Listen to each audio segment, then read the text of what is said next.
اور آئے دن رش پہلے سے زیادہ ہوتا ہے. اور کیا کافروں کا ہوتا ہے؟ نہیں. کس کا ہوتا ہے؟ مومنوں کا. اگر یہاں سے کچھ نہیں ملتا، داتا کچھ نہیں دیتا، تو اتنے مومن وہاں پہ کیا کر رہے ہیں؟ اتنے مومنوں کو کوئی بات نہیں سمجھ آئی. حیرت ہے. معلوم یہ ہوا، حدیث شریف ہے فرمایا کہ ما رآہ المؤمنون حسنا فهو عند اللہ حسن. یہ حدیث شریف ہے. حضور نے فرمایا جسے مومن، کثیر مومن جس چیز کو اچھا سمجھے وہ اللہ کے نزدیک بھی اچھی ہوتی ہے. تو جب اتنے مومن داتا صاحب کی بارگاہ میں جاتے ہیں، پورے پاکستان سے جاتے ہیں اور خصوصی انتظام کر کے جاتے ہیں، تو جب مومن اس کو اچھا سمجھتے ہیں تو آپ کو اچھا سمجھنے میں کیا تکلیف ہے؟ ہاں، ہم یہ بھی کہتے ہیں کہ اگر مزاروں کے اوپر کوئی غیر مشروع امور ہیں، قبروں کو سجدہ کرنا، قبروں کے سامنے غیر شرعی حرکتیں کرنا، ہم اس کے خلاف ہیں. آپ بعد میں اس کو روکتے ہیں. ہم پہلے داتا کے دربار میں بیٹھ کے اس کو روکنے والے ہیں. لیکن داتا صاحب نے خود کب اس چیز کی تعلیم دی ہے کہ میری قبر کو سجدہ کی؟ کوئی ایک شخص ثابت نہیں کر سکتا. کیسے محدود کو پڑھیے اول سے آخر تک. داتا صاحب نے کہیں نہیں کہا کہ کوئی آئے اور میری قبر کے سامنے جھکے. کبھی کہا ہے جی؟ تو پھر اس کا قصور داتا صاحب کے سر پہ کیوں رکھتے ہو؟ اگر کوئی بد اندیش اگر داتا صاحب کی بارگاہ میں آتا ہے، جس کو نہ عقل ہے دنیا کی، نہ عاقبت اندیش بندہ، اگر وہ آ کر سر جھکا رہا ہے تو اس میں قصور اس بندے کا ہے. داتا علی حجویری کا کیا قصور ہے؟ داتا صاحب کی تعلیمات تو وہ ہے جو کشف المحجوب کے اندر لکھی ہوئی. تو اللہ فرماتا ہے کہ میں تمہارا مولا، اللہ تمہارا انما ولیکم اللہ، اللہ تمہارا ولی، ورسولہ، اللہ کے رسول تمہارے ولی، والذین آمنوا، اور ایمان والے تمہارے ولی. اور پوری آیت سن لیں. فرمایا والذین آمنوا الذین یقیمون الصلاۃ ویؤتون الزکاۃ وہم راکعون. یہ کس کی شان ہے؟ یہ ولیوں کے امام مولا علی کی شان ہے. والذین آمنوا الذین یقیمون الصلاۃ ویؤتون الزکاۃ وہم راکعون. یعنی وہ ولی اور وہ مومن تمہارے مولا ہے، تمہارے ولی ہے کہ جو نماز پڑھتے ہوئے زکات ادا کرتے ہیں. یہ جملہ سمجھنے والا ہے. نماز پڑھتے ہوئے زکات. والذین یقیمون الصلاۃ ویؤتون الزکاۃ وہم راکعون. ابھی وہ رکوع کے حال میں ہوتے ہیں کہ وہ زکات بھی دے رہے ہوتے ہیں. تو نگاہ آسمان نے یہ نظارہ ایک ہی دفعہ دیکھا ہوگا کہ ادھر فرض نماز بھی پڑھ رہا ہے اور فرض زکات بھی دے رہا ہے اور نفلی زکات بھی دے رہا ہے. واحد نمازی ہے خدا کی زمین کے اوپر مولا علی کہ جو نماز پڑھتے ہوئے فقیر کو زکات بھی دے رہا ہے. ایک فقیر آیا مولا علی نماز کے حال میں، اس نے سوال کیا تو دوران نماز مولا علی نماز جاری رکھی ہوئی ہے، اپنی انگوٹھی انگشت بڑی قیمتی اس کو اس فقیر کی طرف بڑھا دیا کہ یہ میری انگوٹھی اتار کر لے جائے. ولی ہو تو علی جیسا ہو کہ اگر کوئی سوالیہ یہ وہ ہے کہ جن کے در سے کوئی سوالی بھی خالی نہیں جاتا. سورہ دہر کو اٹھا کے پڑھ لیں. سورہ دہر میں مولا علی کے گھر کا حال بیان ہو رہا ہے اور مولا علی کے ساتھ سیدہ فاطمہ زہرا حسنین کریم ہے روزے کے عالم میں. پہلے دن روزہ رکھا تو شام کو افطار کے لیے جو کچھ گھر میں تھا، جو کچھ تھا، کچھ کھجوریں تھی. جب افطار کرنے لگے اسی اسلام میں دروازے پہ دستک ہوئی، فقیر آیا، اس نے کہا کچھ ہے دینے کے لیے؟ تو مولا علی نے افطار کو چھوڑ دیا، جو کچھ سامان پڑا تھا اٹھا کر فقیر کو دے دیا. اور بغیر افطار کے، بغیر سحری کے دوسرے دن کا روزہ صوم وصال جڑا ہوا دوسرے دن کا رکھ لیا. دوسرے دن پھر افطار کا ٹائم آیا، کچھ تھا جو گھر میں، جیسے ہی کھانے لگے تو افطار سے کچھ وقت پہلے پھر فقیر آ گیا. یہ اللہ کا امتحان تھا. اللہ دیکھنا چاہتا تھا آج میرے علی کا کیا مرتبہ ہے. آج علی کا امتحان کرتے ہیں، علی کس مقام پر پورا اترتا ہے. اور سیدہ فاطمہ زہرا بھی ہے سلام اللہ علیہ، حسنین کریمین بھی ہے، اٹھا کر دے دیا.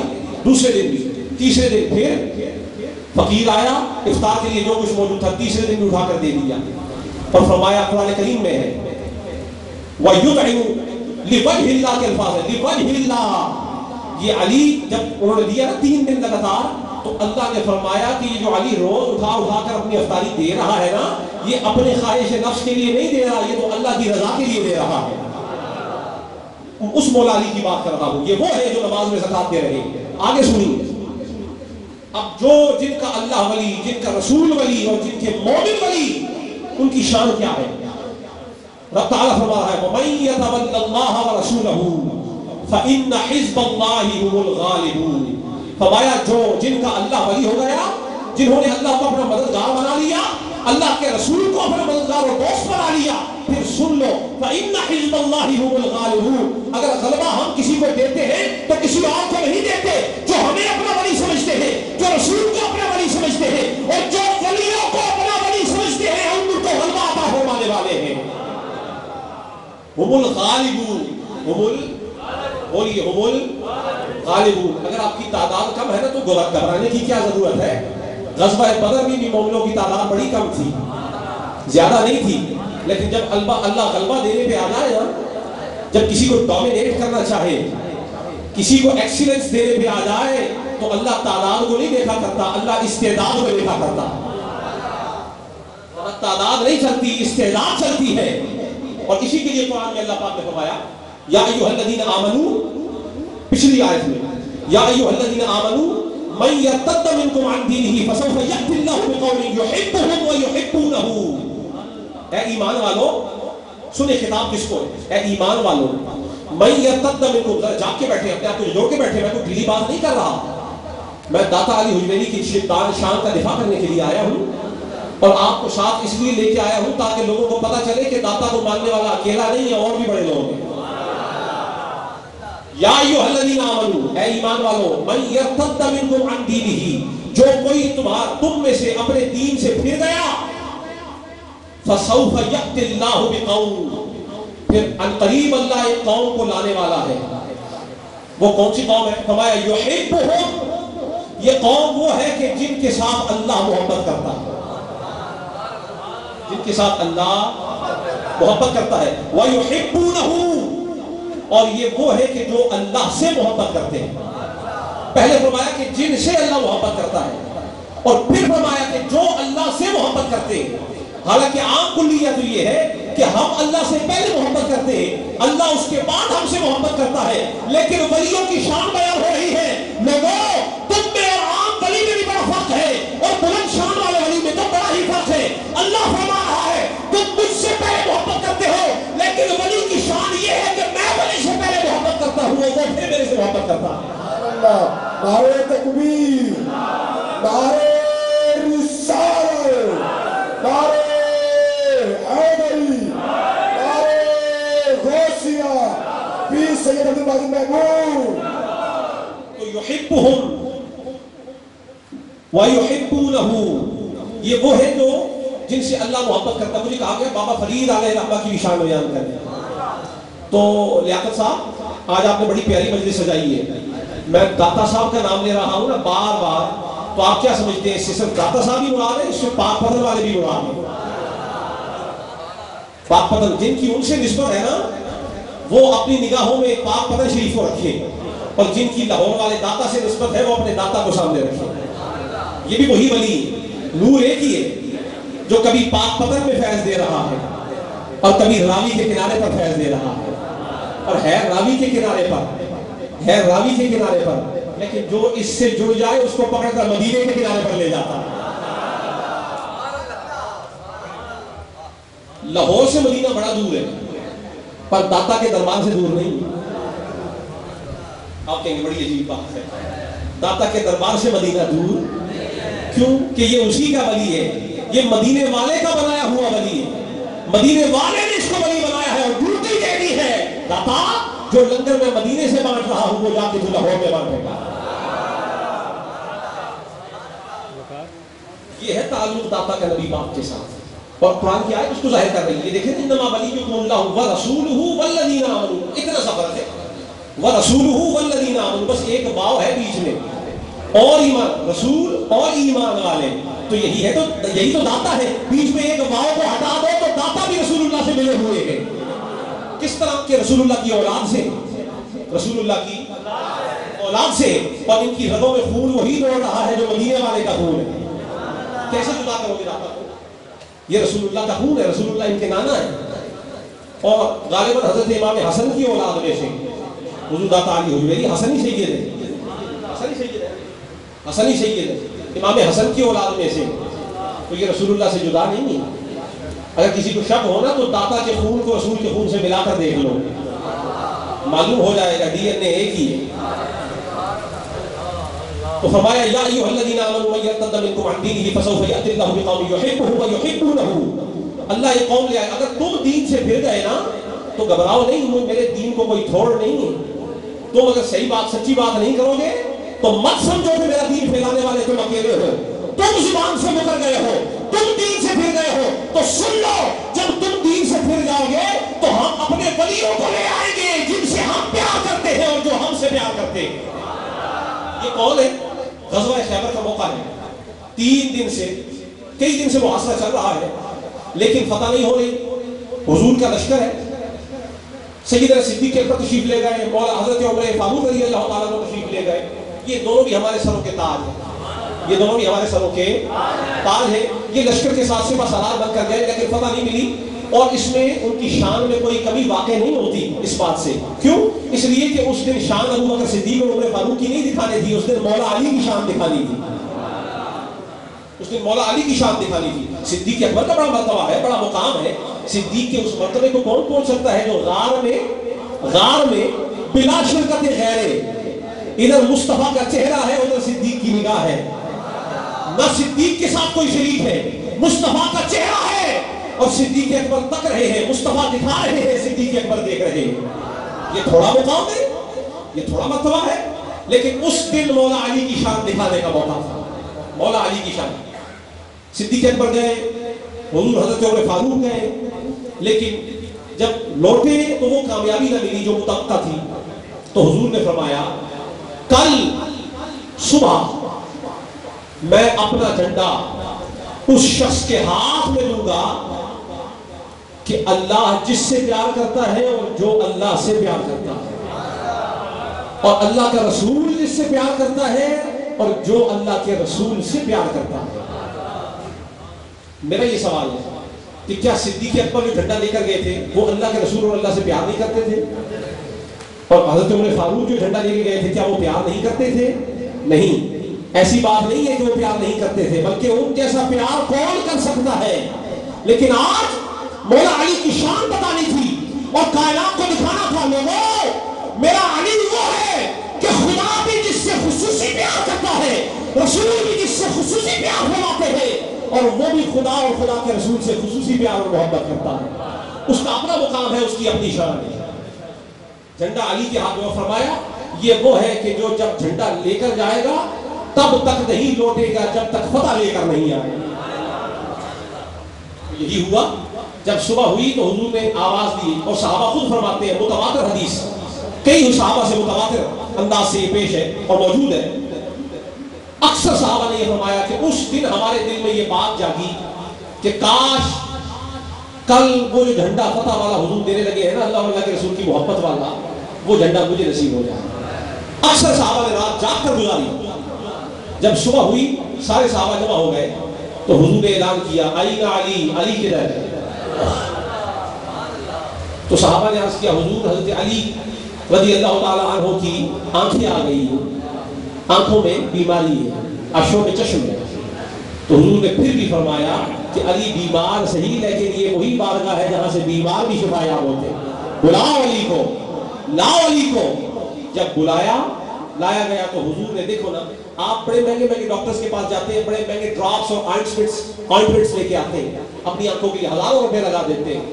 لیکن جب حضور کے زمانے میں کوئی بیمار ہوتا تو ڈاکٹر کے پاس نہیں جاتے تھے, ساری کائنات کے بادشاہ کے پاس آتے تھے, اور حضور آئنٹمنٹ نہیں دیتے تھے. حضور نے اپنا لعاب نکالا, لعاب دہن, لعاب اقدس, اور مولا علی سے کہا علی اپنی آنکھیں ادھر لے آ. آنکھیں قریب کی, حضور نے اپنا لعاب لگایا, فرمایا جا آج کے بعد تجھے آنکھوں کی بیماری نہیں ہوگی. تو مولا کائنات مولا علی, اس کے بعد بات اتنی سی ہے کہ یہ وہ ولیوں کے امام ہیں. میری طرف دیکھیے, میں بڑی قیمتی بات کر رہا ہوں, آنا جانا لگا رہے گا, اس میں کوئی بڑی بات نہیں, لیکن پتہ نہیں یہ داتا کی شان میں جو آج ہم آئے ہیں نا, پتہ نہیں پھر کب اس شان کے لیے ہم آئے اور کب نہ آئے. تو توجہ ادھر رکھیے, اپنی نگاہیں مرکوز رکھیے. لنگر اس کو ملتا ہے کہ جس کی نگاہ جمی ہوئی ہوتی ہے. سب کی ساقی پہ نظر ہو یہ ضروری ہے, مگر سب کی ساقی پہ نظر ہو, یہ شعر میرے مرید جتنے آئے ہیں یہ سارے سن لیا غور سے. سب کی ساقی پہ نظر ہو یہ ضروری ہے, مگر سب پہ ساقی کی نظر ہو یہ ضروری تو نہیں. کسی کو چن لیا جاتا ہے, کوئی آیا لے کے چلا گیا اور کوئی عمر بھر بھی نہ پا سکا. لوگوں آج داتا کا فیض بٹ رہا ہے, داتا قادرہ غلام ہوں اور وہی بیان کر رہا ہوں جو اللہ تعالی حجویری عطا فرما رہے ہیں۔ کس کی جسارت ہے یہاں بیٹھ کر دین کی خدمت کرے لاہور میں؟ لیکن میرا ایمان ہے کہ جس پر داتا کی مہر لگ جاتی ہے خدمت وہی کیا کرتا ہے۔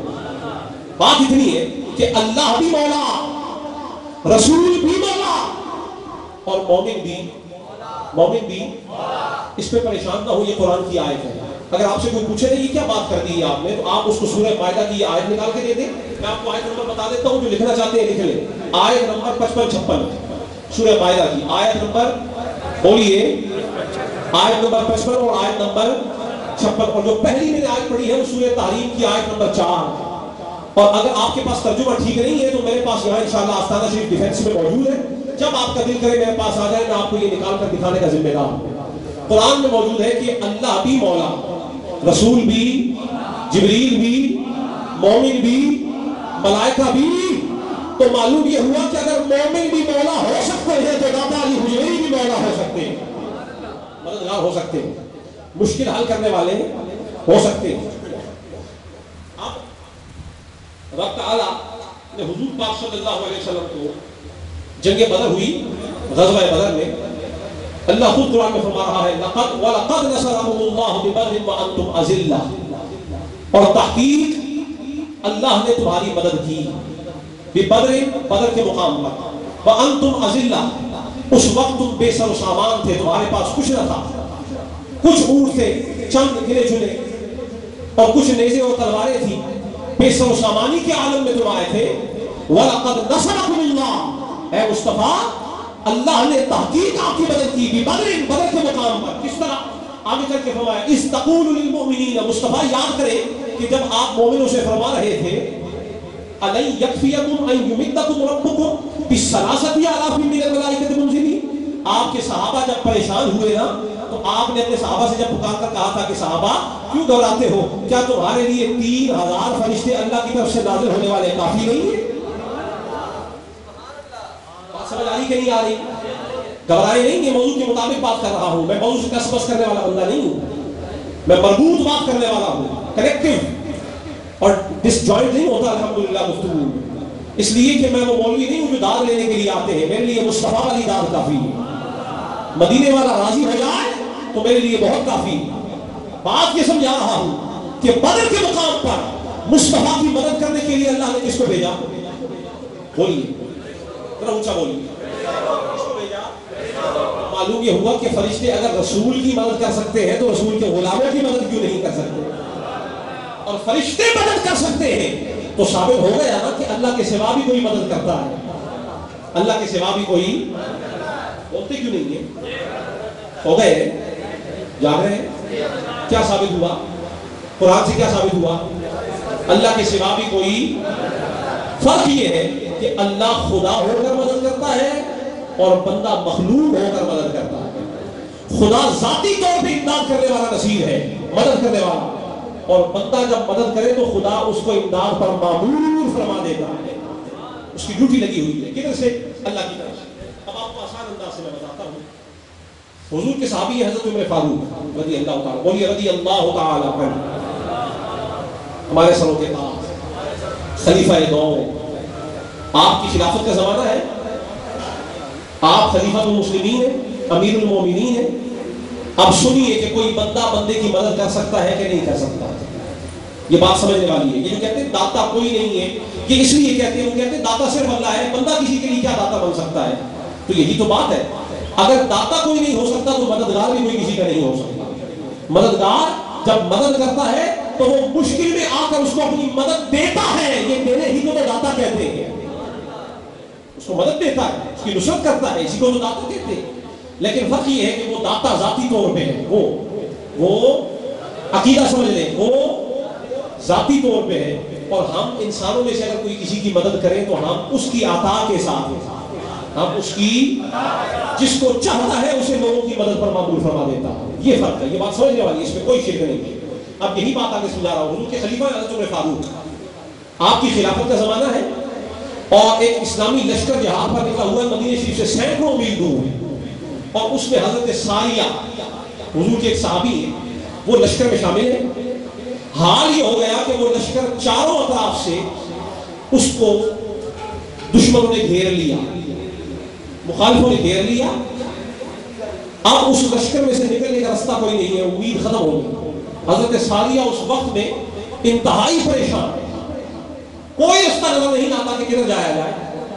حضرت عمر فاروق مدینہ شریف میں جمعے کا خطبہ ارشاد فرما رہے ہیں منبر کے اوپر، حضرت ساریہ سینکڑوں میل دور جہاد کر رہے ہیں، عمر فاروق مدینے میں ہے منبر کے اوپر۔ عمر فاروق کی نگاہ نے سینکڑوں میل دور دیکھ لیا کہ اسلامی لشکر چاروں طرف سے گھر گیا ہے۔ عمر فاروق کی نگاہ نے دیکھ لیا کہ ایک ہی راستہ بچا ہے، یہاں منبر پر کھڑے ہو کر عمر فاروق نے اعلان کیا، یا ساریۃ الجبل، یا ساریۃ الجبل، ساریہ گھبراتا کیوں ہے؟ چاروں طرف سے گر گیا ہے، پریشان نہ ہو، میں تجھے بتاتا ہوں کہ ساریہ پہاڑ پر چڑھ جا، عافیت مل جائے گی۔ نعرہ تکبیر۔ ایک منٹ، حضرت ساریہ سینکڑوں میل دور ہے، حضرت عمر کی نگاہ نے کیسے دیکھ لیا؟ سینکڑوں میل دور عمر فاروق کی نگاہ نے کیسے دیکھ لیا؟ یہی تو اللہ فرما رہا ہے کہ میں بھی ولی ہوں، رسول بھی ولی ہے اور مومن بھی ولی ہے۔ علی حضرت عمر فاروق ولی ہے، جبھی تو ولی کی نگاہ نے دیکھ لیا کہ مومن پریشان ہے، اب ان کی مشکل کشائی کرنے کا وقت ہے۔ خلیفۃ المسلمین نے لشکر اسلام کی مشکل کشائی کی اور حضرت ساریہ سے کہا کہ ساریہ جا پہاڑ پہ چڑھ جا، اور حضرت ساریہ کو آواز بھی آئی۔ آپ کہتے ہیں کہ غوث پاک نے بغداد میں اعلان کیا تو خواجہ معین الدین چشتی اجمیری کو خراسان کی پہاڑیوں میں کیسے آواز آ گئی؟ یہی تو بات ہے، تیری آواز کہیں نہیں جاتی، ولیوں کی آواز بہت دور تک جایا کرتی ہے،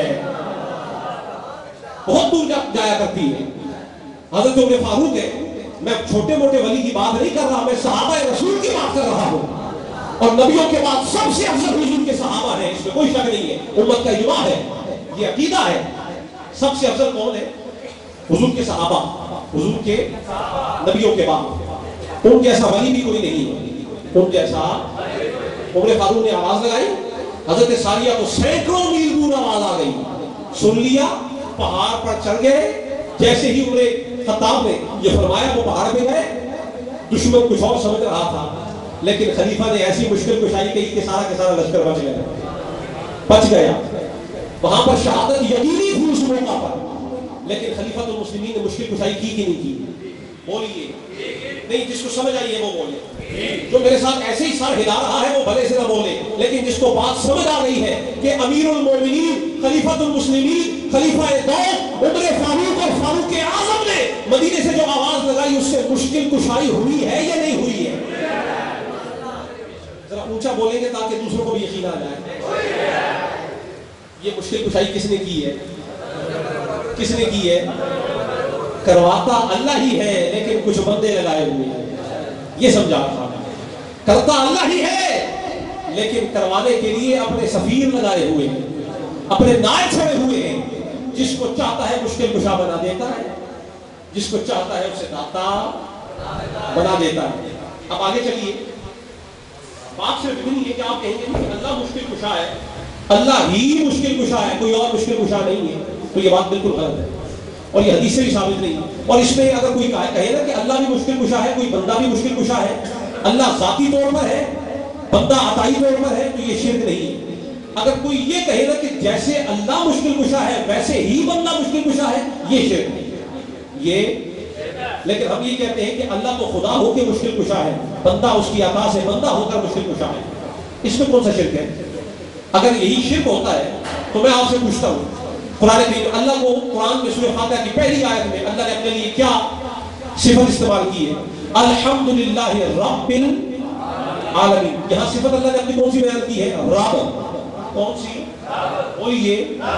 میں یہ نوجوان جو ساتھی پیچھے بیٹھے ہوئے اور درمیان میں بیٹھے ہیں، یہ بڑا قیمتی لیکچر دے رہا ہوں آپ کو، بڑا قیمتی، اور آپ ایک ایک لفظ کو باندھ کر لے جائیں، آپ کے عقیدے کے تحفظ کا سامان ہے۔ قیامت کے دن انشاءاللہ میں ذمہ دار ہوں، جو بات کہہ رہا ہوں اگر اس کو اپنے ساتھ باندھے رکھا تو قیامت کو تمہاری ضمانت میں یہ دے رہا ہوں کہ رسول اللہ کے ساتھ ہوگے تو انشاءاللہ۔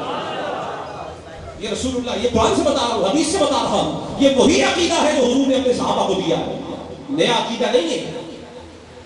اگر اللہ مشکل کشا ہو اور کسی بندے کو اس کی عطا سے مشکل کشا مان لیا جائے تو کیا یہ شرک ہے؟ نہیں۔ کیسے؟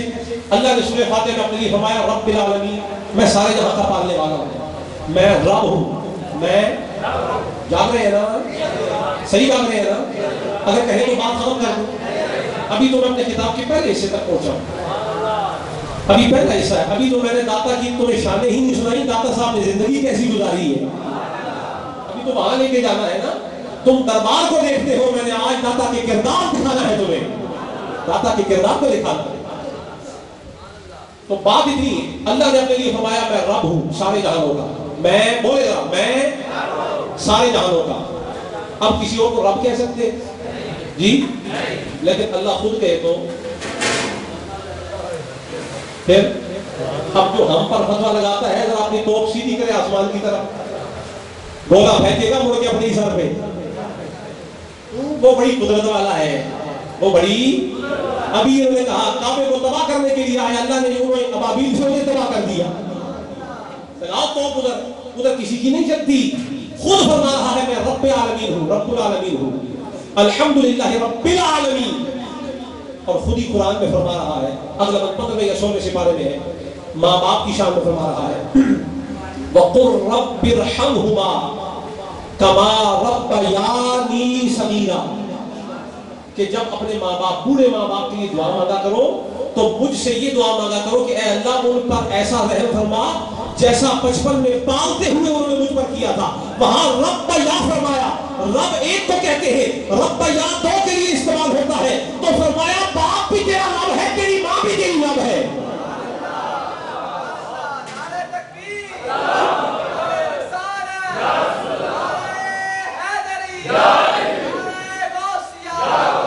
بتائیے اگر اللہ کو رب کہا اور کسی اور کو رب کہا جائے تو وہ کہتے ہیں شرک ہوتا ہے، لیکن خدا خود کہہ رہا ہے کہ میں رب العالمین ہوں اور ماں باپ تیرے رب ہیں، میں سارے جہانوں کا رب اور تیرے ماں باپ تیرے رب ہیں۔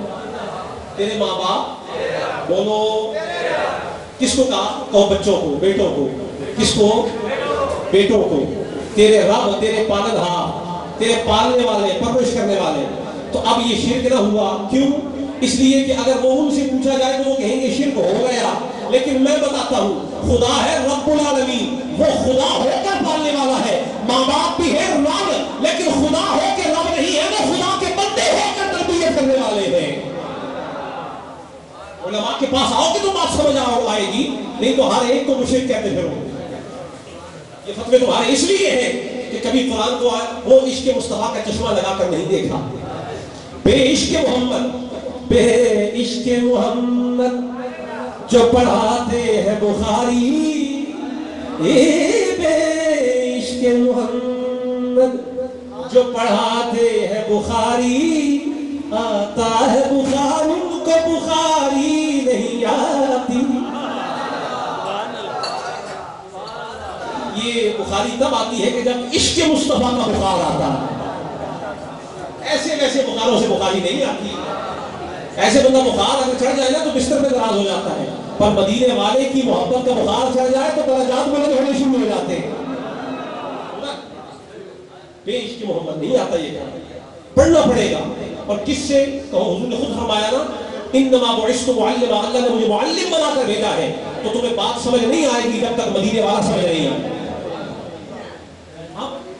اللہ بھی رب ہو سکتا ہے اور جس کو خود رب کہتے وہ بھی، فرق یہ ہے کہ وہ خدا ہو کر رب ہے اور بندہ اس کی مخلوق ہو کر رب ہے، وہ خالق ہو کر اور بندہ مخلوق ہو کر رب ہے۔